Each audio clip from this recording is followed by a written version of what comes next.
Friends, तो आज है 12 जून और आज है बैंक निफ्टी की वीकली एक्सपायरी। और मेरा आज का प्रॉफिट हो गया है 758 रुपये 758 का। ये ऑप्शन बाइंग का ट्रेड था और एक ही लॉट मैंने बैंक निफ्टी का ट्रेड किया था। 49,700 की कॉल मैंने इसमें बाय की थी और एक ही लॉट में मैंने काम किया था। ये मेरा ऑर्डर बुक आप देख सकते हो। 49,700 की एक कॉल है, ये 15 क्वांटिटी है सिर्फ, मतलब 1 लॉट, और 354 रुपये में इसको मैंने लिया था। ये इन द मनी की कॉल थी जब मैंने इसको लिया था और 405 रुपये में मैंने इसको बेच दिया। आज का मार्केट आप देख सकते हो कितना वन वे ऊपर गया है। और ये जब एनालिसिस किया और जब ऑब्जर्वेशन इसमें किया तो कॉल पुट का मूवमेंट देख के ही समझ में आ रहा था कि कॉल में बहुत ही ज़्यादा फ्लक्चुएशन और मूवमेंट है और कॉल बिल्कुल भी नीचे नहीं आ रही थी और बहुत ज़्यादा ऊपर जा रही थी। थोड़ा सा नीचे आके ज़्यादा उसमें फ्लक्चुएशन था, मूवमेंट आ रही थी। तो मैं पुट भी सेल करने वाली थी पर पुट बहुत ज़्यादा गल रहा था, बिल्कुल चांस नहीं मिल रहा था, पुट बिल्कुल रिट्रेसमेंट नहीं दे रहा था। मैं आज ऑप्शन सेलिंग के बारे में सोच रही थी कि ऑप्शन सेलिंग करेंगे और हेजिंग के साथ, और पुट में थोड़ा अगर रिट्रेसमेंट आ जाए तो पुट को तब बेच दूंगी मैं। पर पुट में बिल्कुल भी रिट्रेसमेंट नहीं आ रही थी, पुट वन वे डाउन जा रही थी और कॉल बढ़ने जब लगी तो कॉल ने भी बिल्कुल भी रिट्रेसमेंट नहीं दिया, बाइंग करने का मौका नहीं दिया।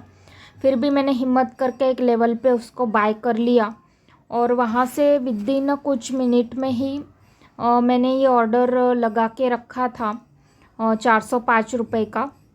मतलब जिस तरह से मार्केट में फ्लक्चुएशन होता है, जिस तरह से हमारी इन द मनी की कॉल चलती है, उस तरह से हमें इसमें लिमिट ऑर्डर लगाना पड़ता है।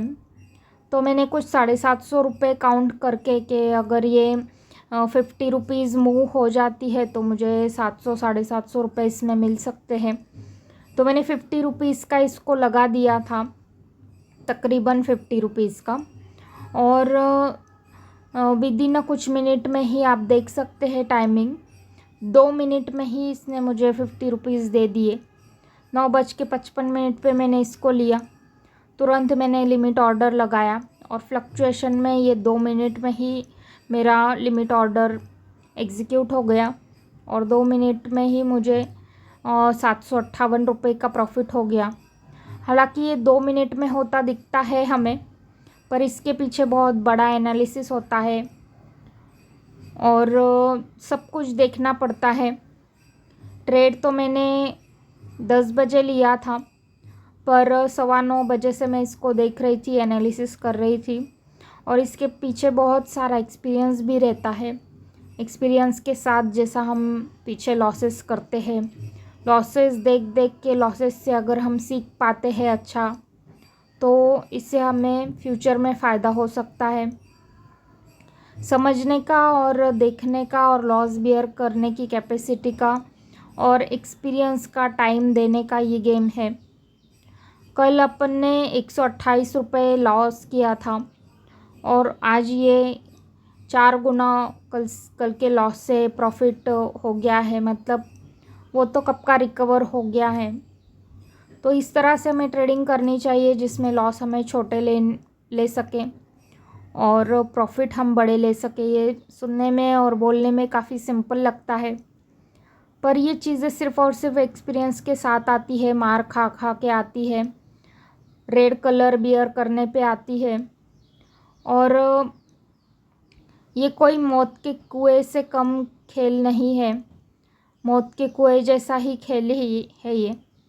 और यहाँ पे आग लग के, आग से गुज़र के हमें गुज़रना ही पड़ता है और तब जाके हमें इसमें कुछ अच्छा टाइम देखने को मिल सकता है, अगर हम सर्वाइव कर पाए तो। सर्वाइव करना इसमें सबसे बड़ी बात है, मतलब कैपिटल हमारे पास होना चाहिए। हमने चाहे जितना लॉस लिया हो, चाहे जितने साल दिए हो, पर हमारे पास अगर कैपिटल होगा तो ही हम आगे का गेम कंटिन्यू कर सकते हैं। सर्वाइवल बहुत बड़ी चीज़ है इसमें। तो आज अपना प्रॉफिट हो गया है 700 रुपये। और ये रहा आज का पोजीशन बुक और ये रहा order book. Hope you understand and learn from the trade, and thank you so much for watching.